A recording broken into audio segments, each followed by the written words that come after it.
Food helps us revisit past experiences, people, and events. Through food, we connect with people in the present. It's an important part of our social identity. And food, or the lack thereof, has great implications for communities. Here are memories from a meal on a cold, rainy night recently, where 4 friends who'd met in this country decided they had to go find the food from their Korean childhoods.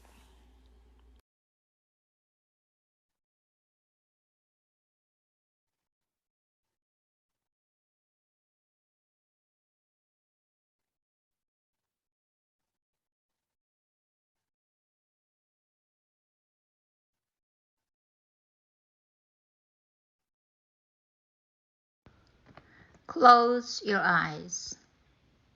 떡볶이, 달고나, 떡라면, 짜장면, 쫄면, 떡볶이, 줄줄이 사탕.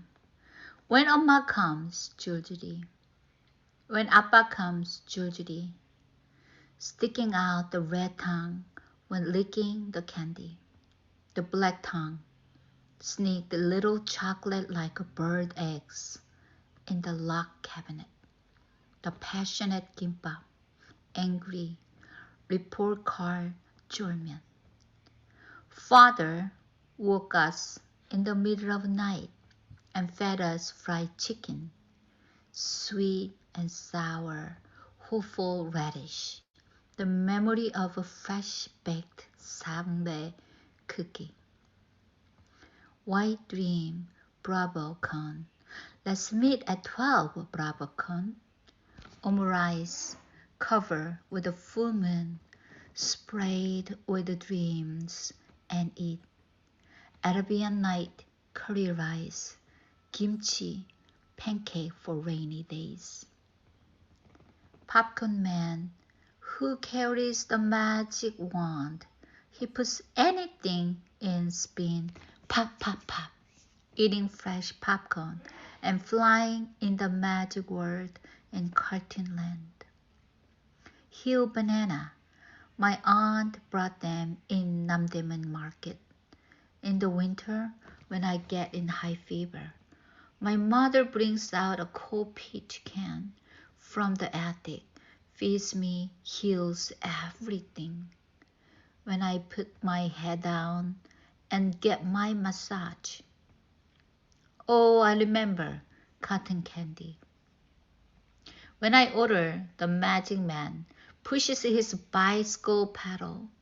He gathers the crowd and makes pink, blue, or white cotton candy. Oh, when I close my eyes and tear off and in little pieces, feels like I would fly to the sky, cotton candy.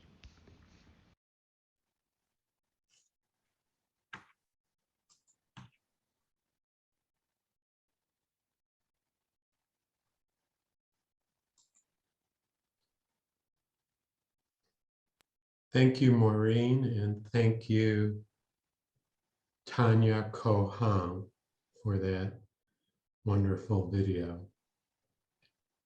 And without further ado, Maureen Kellen-Taylor is going to introduce our speaker.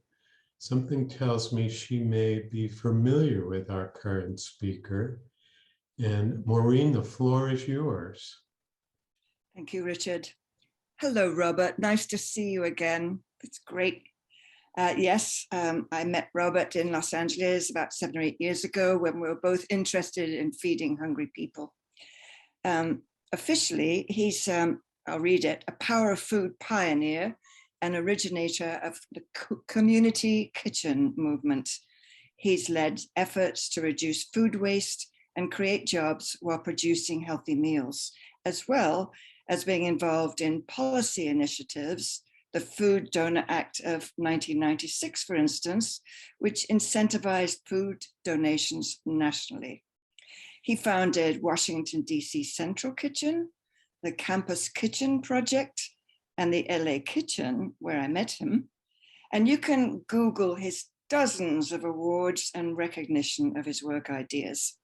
What you may not find online, however, is how the training at his kitchens provided passports for men and women out of risky lifestyles with few choices. I met a chef last year whose joy and sense of purpose had spread to those who work and volunteer in his kitchen, and the free food to be given away smelled fabulous. It went to homeless shelters and senior centers, delicious. Imagine for a moment the delighted surprise and relief expressed by the impoverished seniors living in food deserts, as I was privileged to witness. So when they received delicious, healthy food from the community kitchen instead of their cheap fast food that they were relegated to. So with great pleasure, I give you Robert Egger. Well, thank you, my dear friend Maureen. It's a joy to see you. Richard, thanks for making this happen. And again, my best wishes to everybody there. I am, as I alluded to earlier, I am speaking to you all from New Mexico, the epicenter of the Puebloan culture, primarily the Kiowa and Tiwa peoples, matriarchal societies. And again, I think one of the richest food cultures in America. But it's been an epically interesting journey from Washington, D.C., where I was really raised and spent my adult years, and then Los Angeles, where I really tried to be a pioneer in senior nutrition. But it's interesting because I always wanted to open a nightclub. That was always my great, great dream and passion. And it wasn't because, again, it wasn't about, kind of a rebellious lifestyle. It was because as a young man, I came up in the 1960s, and I apologize in advance to some of you younger people who don't particularly want to hear boomers wax poetic about their golden youth, but it was a time, very, very troublesome time. I mean, and again, I was 10 years old in 1968 when Dr. King, whose birthday it is today, was murdered in Memphis. And then 2 months later, Bobby Kennedy in Los Angeles. And beyond that, we had a war in Vietnam, racial, the same, sadly, some of the same things that are going on now.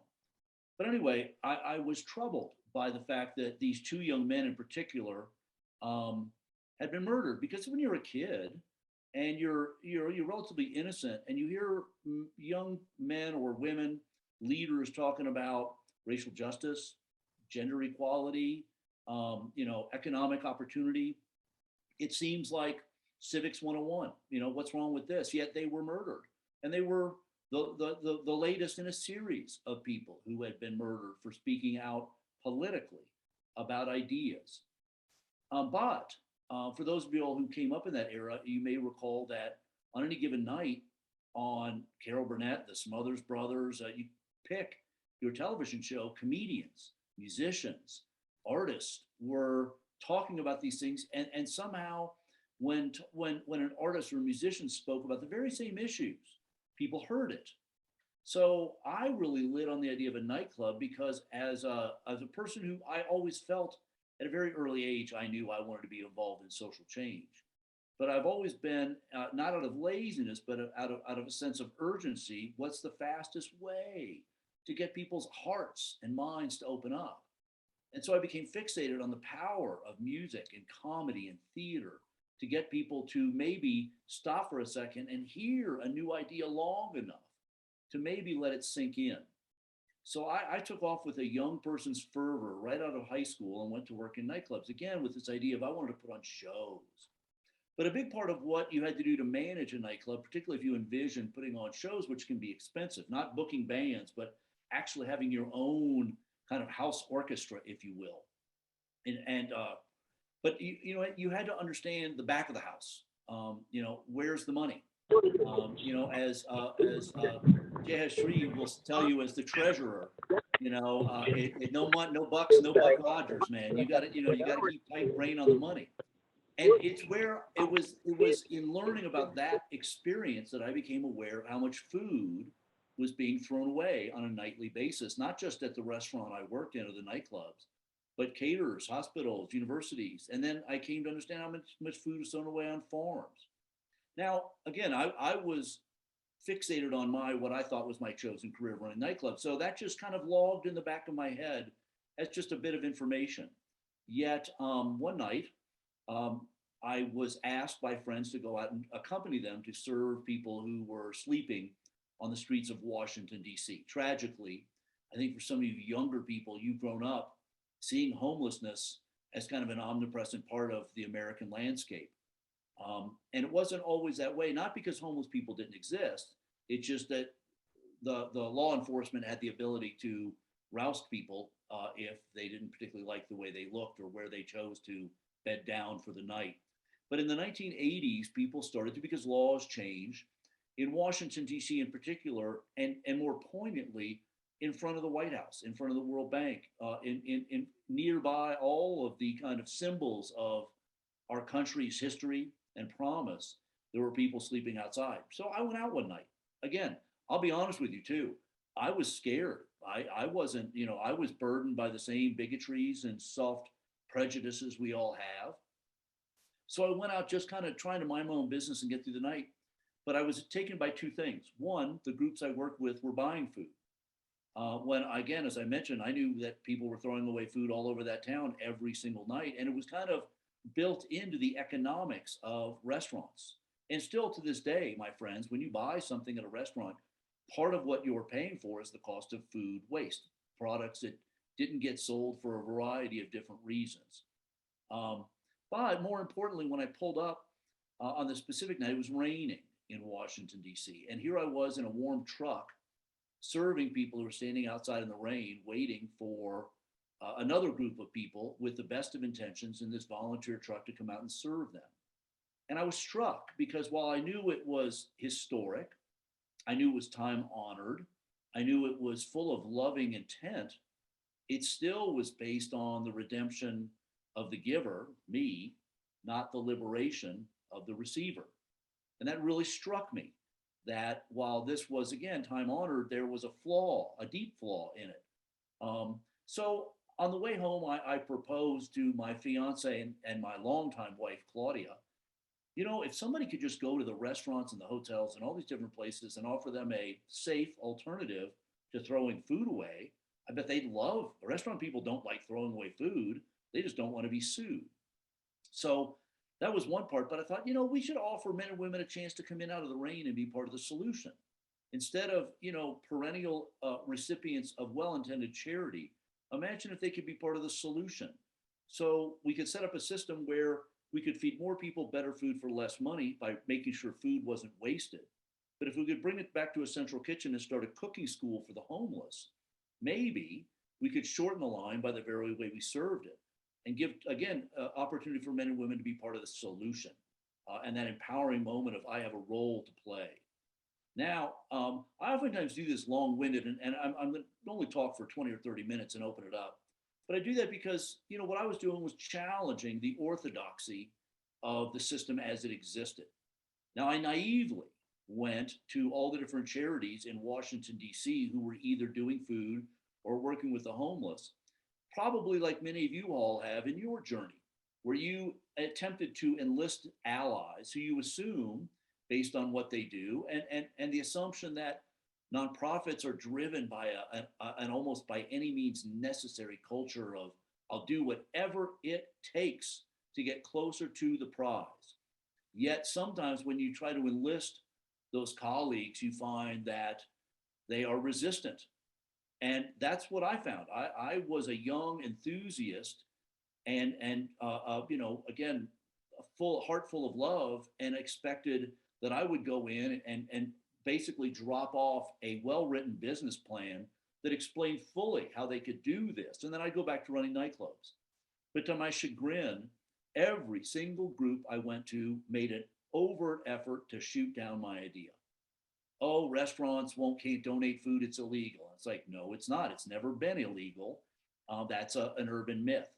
I don't know how many of you all have maybe worked in restaurants in your life or worked in food service, but I heard over and over, oh, restaurants won't hire people who were addicts or out of prison and I'm like, you've never worked in a restaurant. Restaurant kitchens are the island of misfit toys. It's the most welcoming environment. But anyway, I reached a point, and I'm sure many of you all have been there, where I had to make a decision in my life, which was the road split.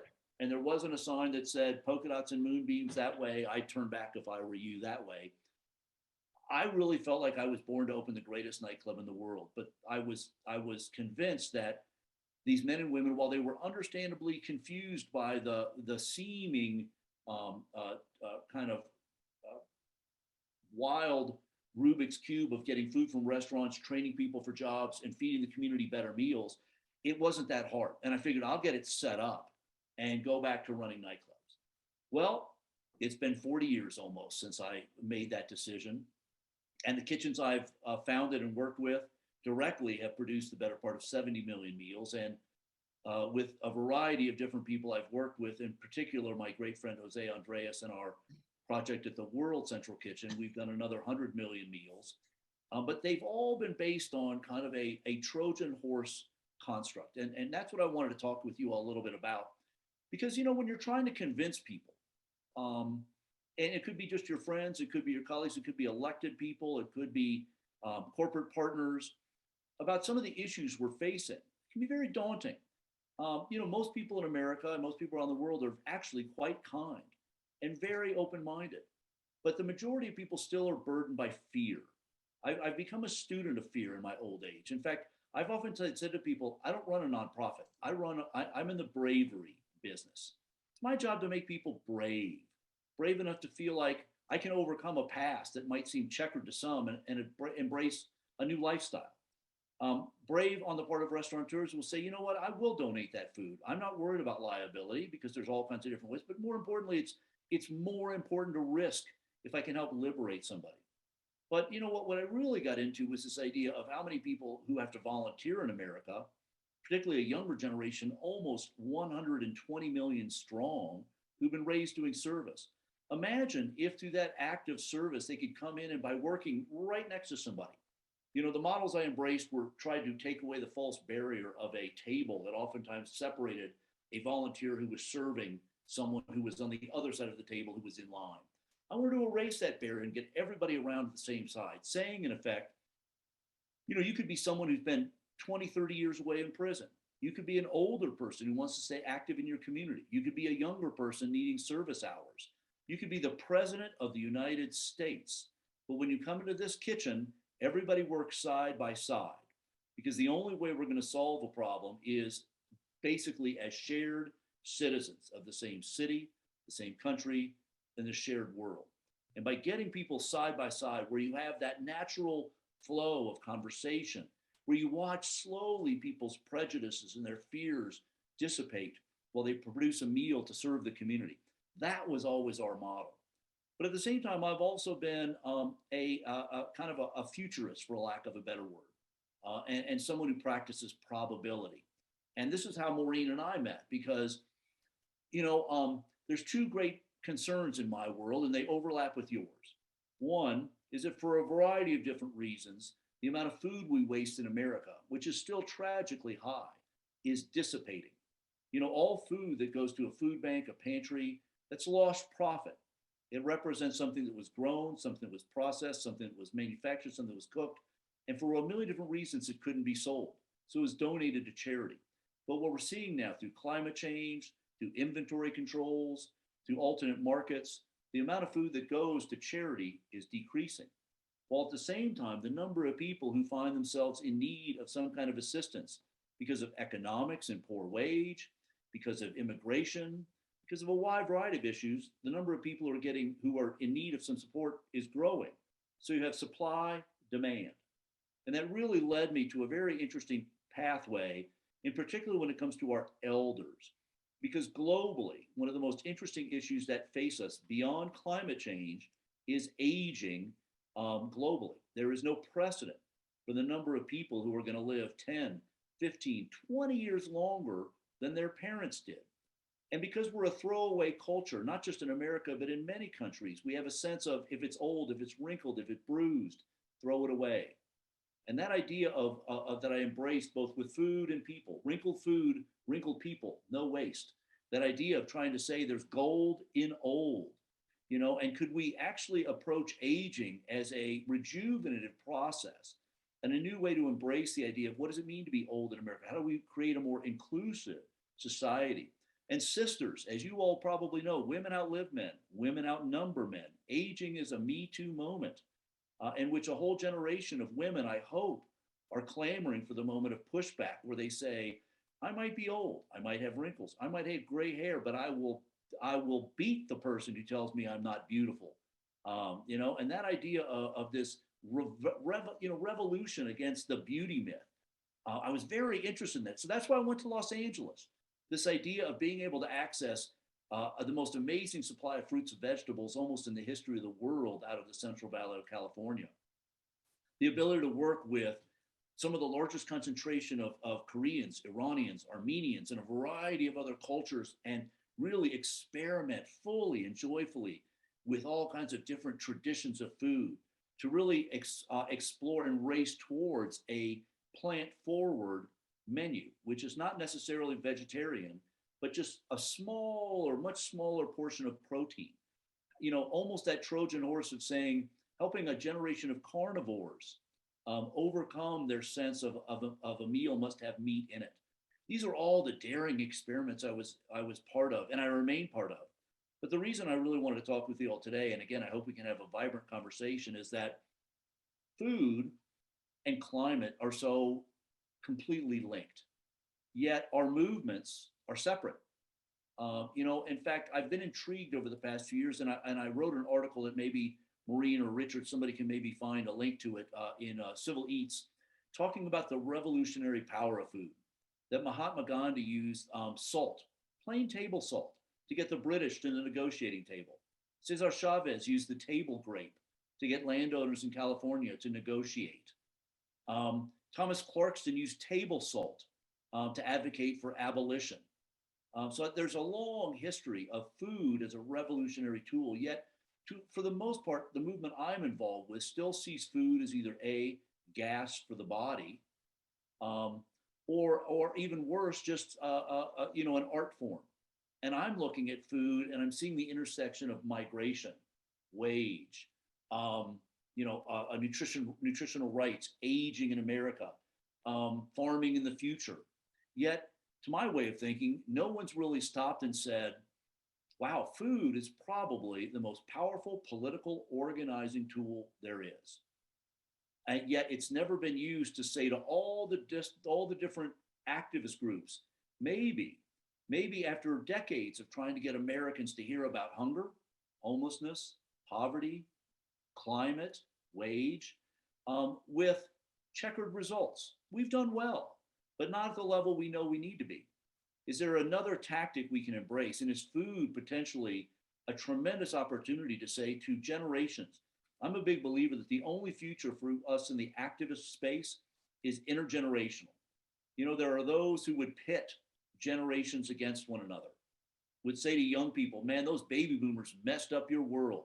Hate on those baby boomers. They're evil people.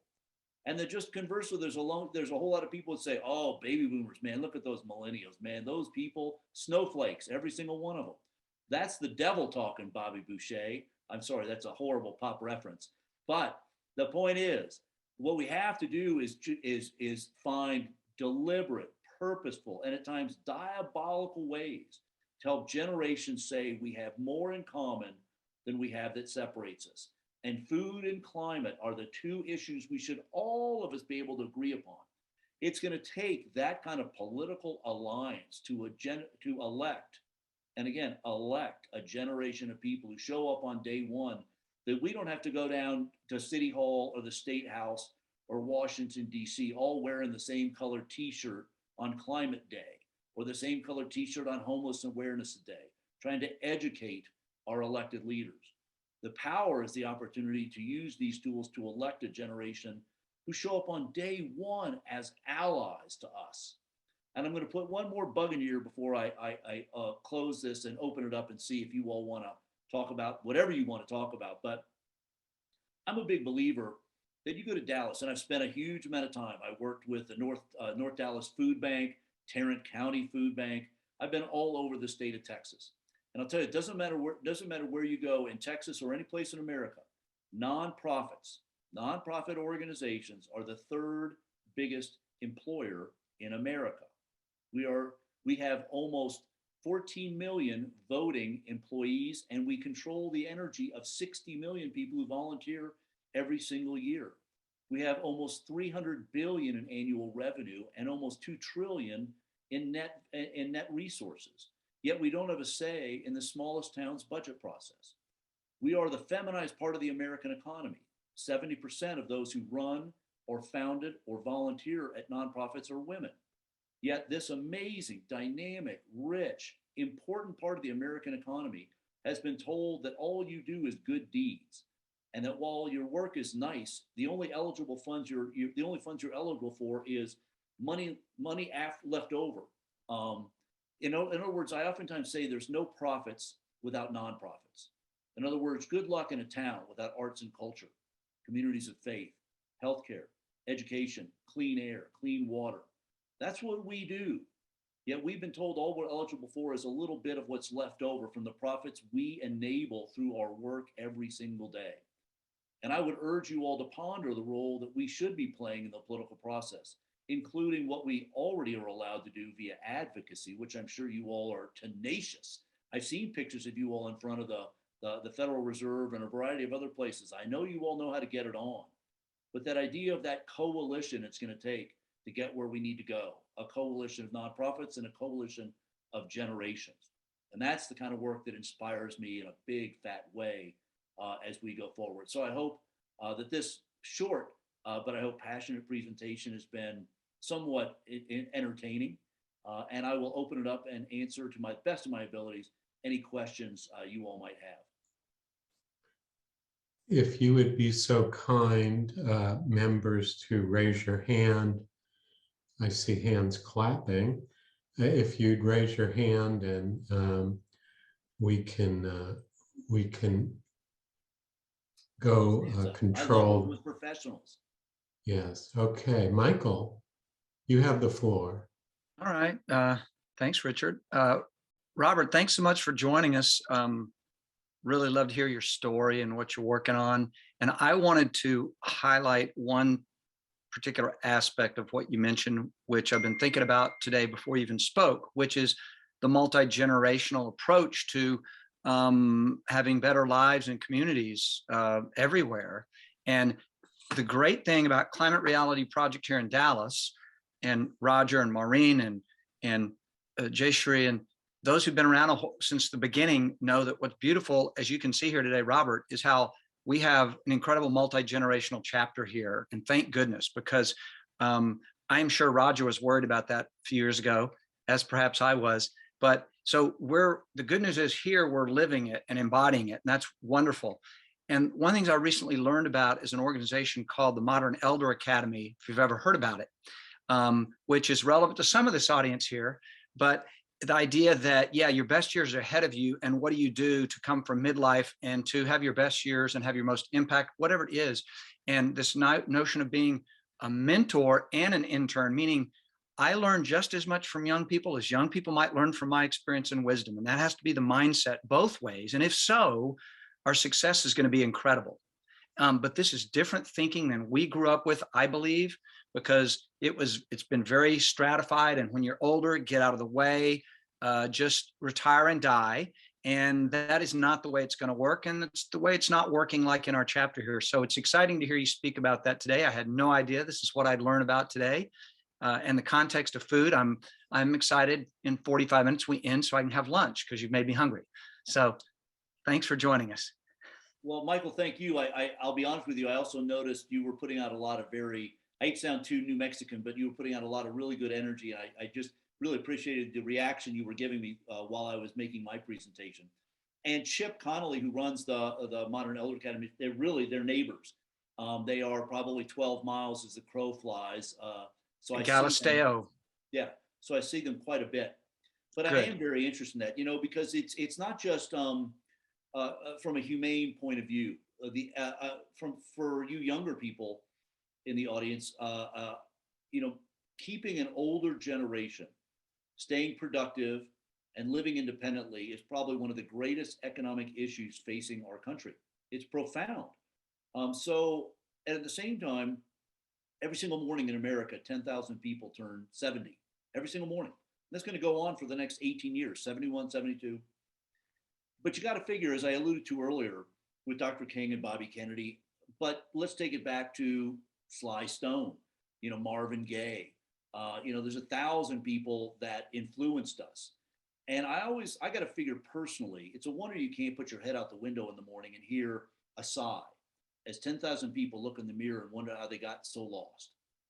How'd they get tricked into thinking if I just buy more stuff, I'll be happy. And they're realizing a little bit late for some that, they have material possessions, but they feel like there's something still missing. And that's our opportunity, because there's an army of people who, it's not like, let's go back and pretend it's 1960 again, but let's go back and embrace that sense of activism and enthusiasm for life and purpose, and that sense of it's still not too late to make a big, giant difference in the world. So I'm with you, Michael. I always consider myself now at this stage, I am a dedicated elder ally. There's only one way a younger generation is going to really catch that brass ring, and that's if many more people of our generation are willing to take a knee and say, get up on my shoulders. It's your time. Use my shoulders. Anyway, thank you, Michael. I appreciate your kind words. Lisa. Oh, sorry, Richard. I didn't mean to steal your job.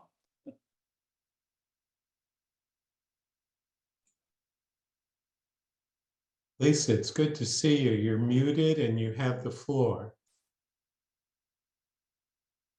You're muted somehow, Lisa.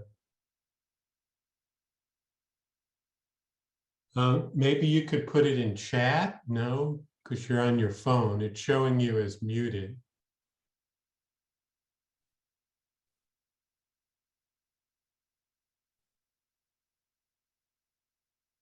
Okay. Can we unmute her? Do we have control over that? No.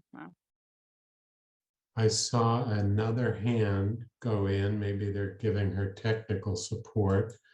In the meantime, I'm looking for other hands up. Craig, you have the floor. Yes, thank you. Thank you so much.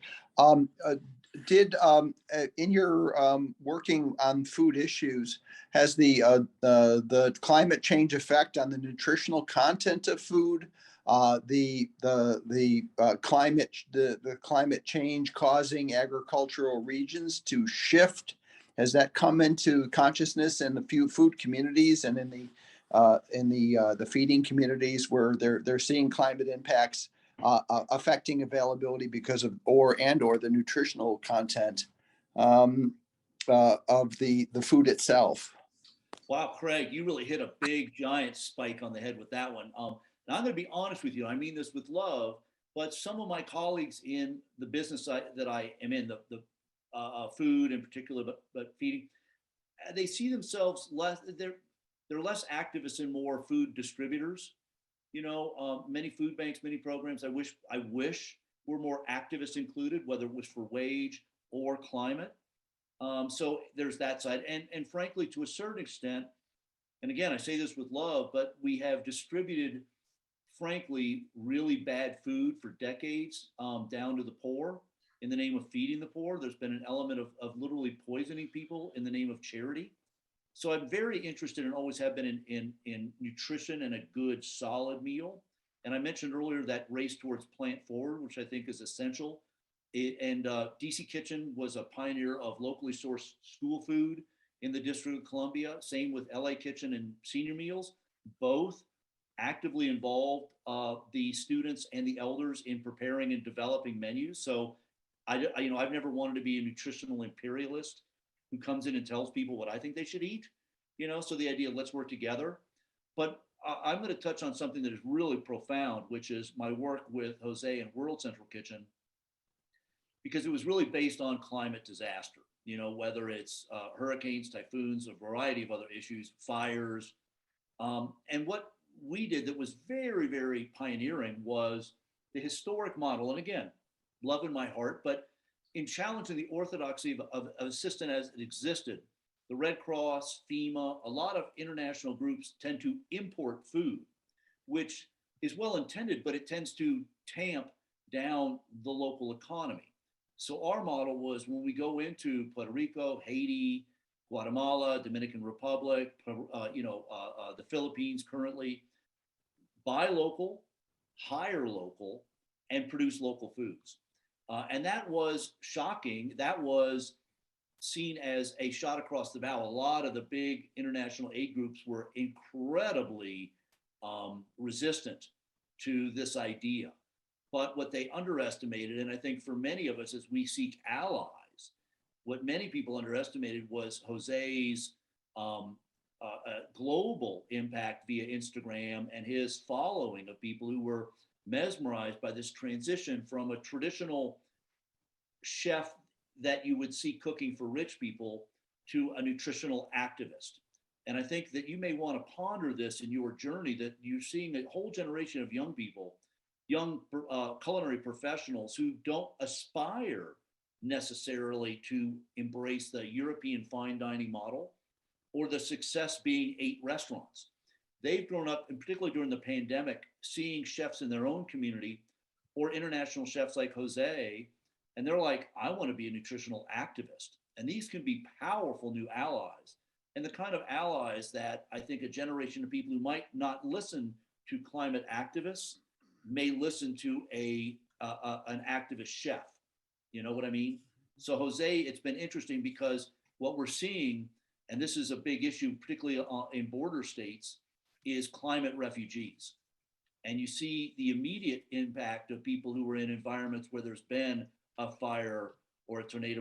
But we have to anticipate, particularly in the food movement, is how do you feed potentially millions of people who will be, for all intents and purposes, climate refugees, who won't be just leaving because the volcano erupted and once it stops, they'll go back home. They won't go back home because there's no way to make a livelihood in a place that climate is affected. So it's a profound issue. And I would just reiterate one in which I think there's a tremendous opportunity to merge some of our activism with the kind of unaccustomed bedfellows of chefs, climate activists, ranchers, immigration experts. There's a great coalition waiting to be built.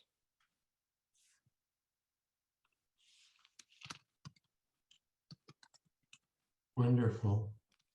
Thank you. I don't see any other hands up. Well, we do. Abby, do you have a question? Yes, I do. Hi, Robert.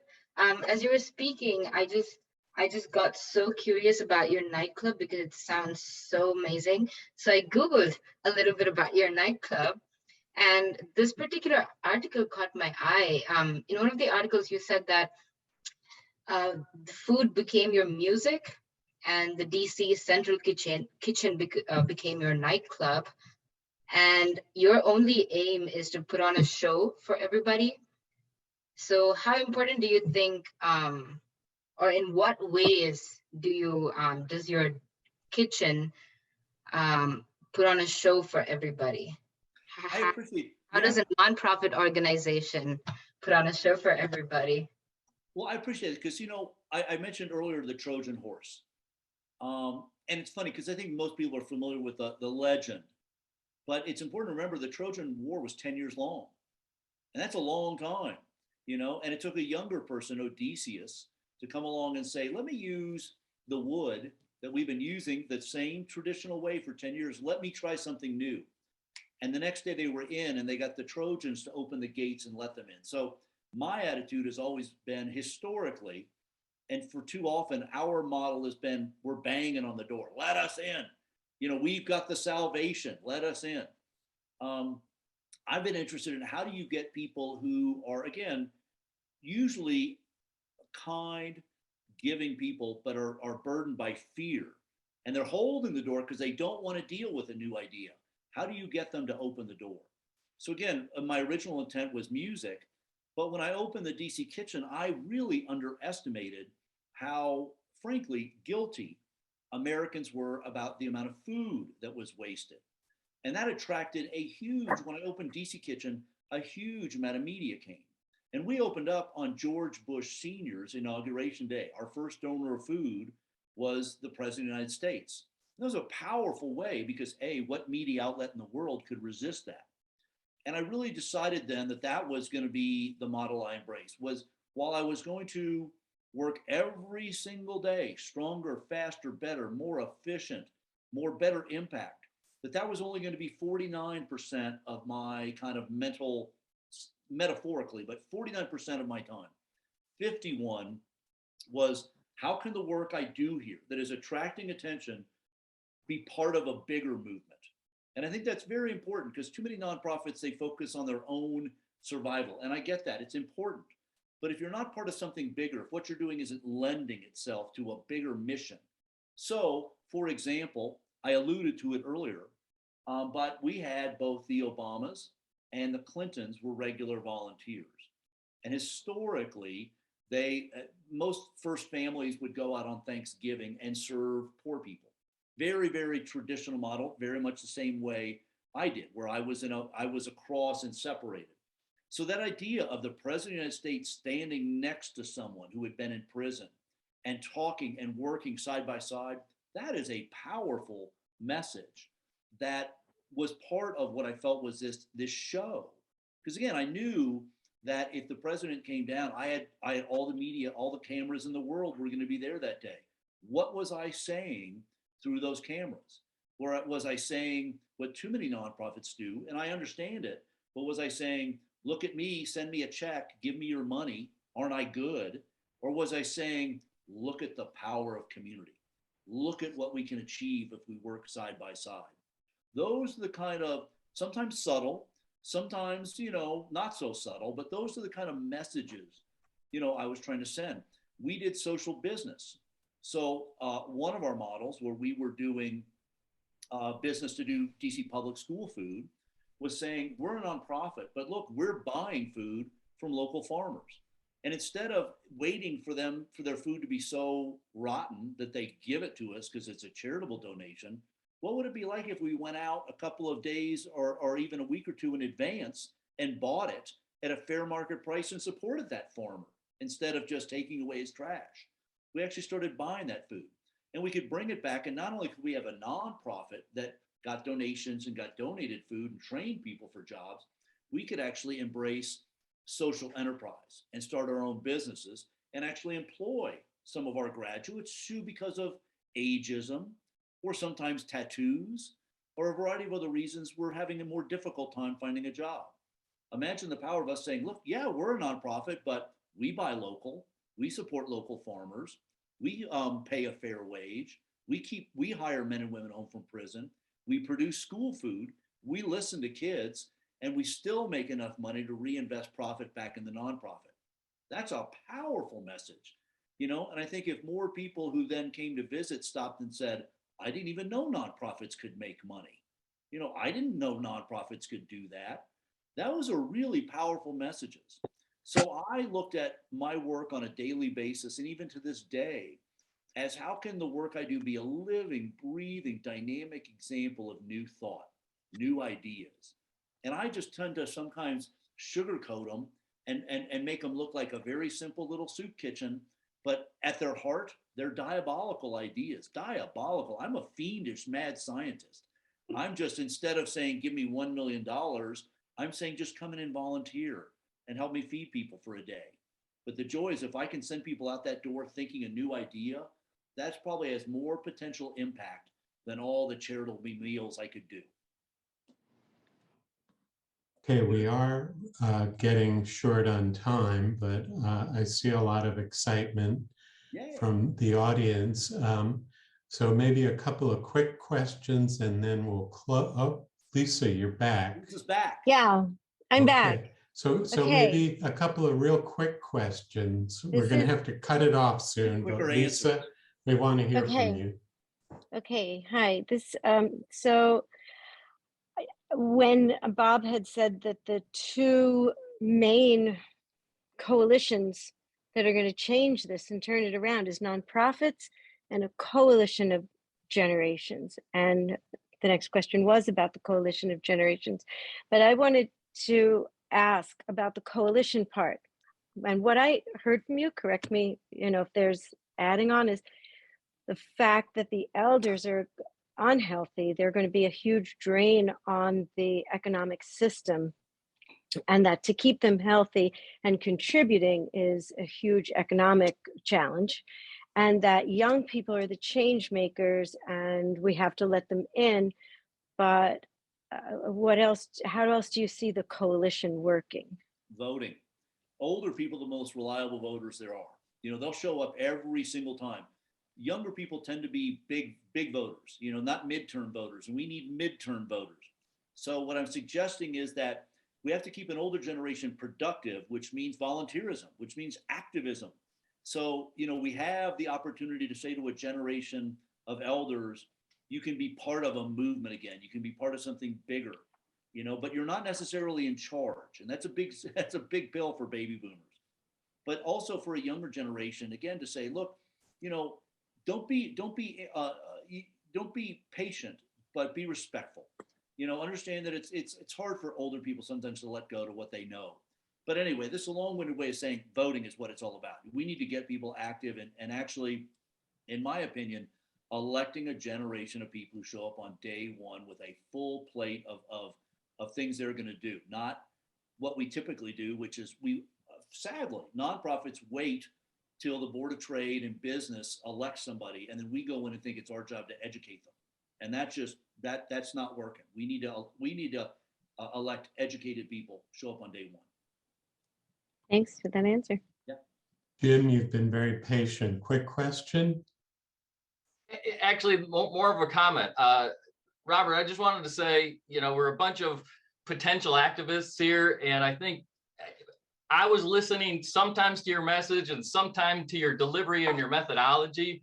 And I just want to say thank you for being a great example of delivering not just facts, but passion and education and feelings that a lot of times I think when people are just starting out, they get wound up on the facts and lose the other part of the message. And so just thanks. I mean, I'm going to go back and watch this again just because, like I said, my brain was flipping back and forth between, wow, look at how he's doing it as opposed to what he's talking about. So just thank you. Just wanted to say a quick thank you for that. Thank you, brother. Leah, you're the last quick question for Robert. Thank you. Sure. Thank you. Thank you, Robert. I think on behalf of the chapter, really thank you for your everything you do, and then talking to us through the process. I have a quick question. So, in climate activism, we're always struggling in terms of how we can come up with tangible items for people to act on. So if you can give us a couple tangible items that our members can actually do, how do we talk to people? Or how do we make that connection between the cuisines we love, the food we love, and unite people? I would really appreciate it. Well, I'll give you one quick thing I'm working on, because it's actually kind of embarrassing, to be quite honest with you, because I've spent decades producing meals with so much love, so much intent, yet I end up dropping them off at a shelter, a senior center, and hope and pray they deliver it with the same kind of dignity and purpose that I put into it.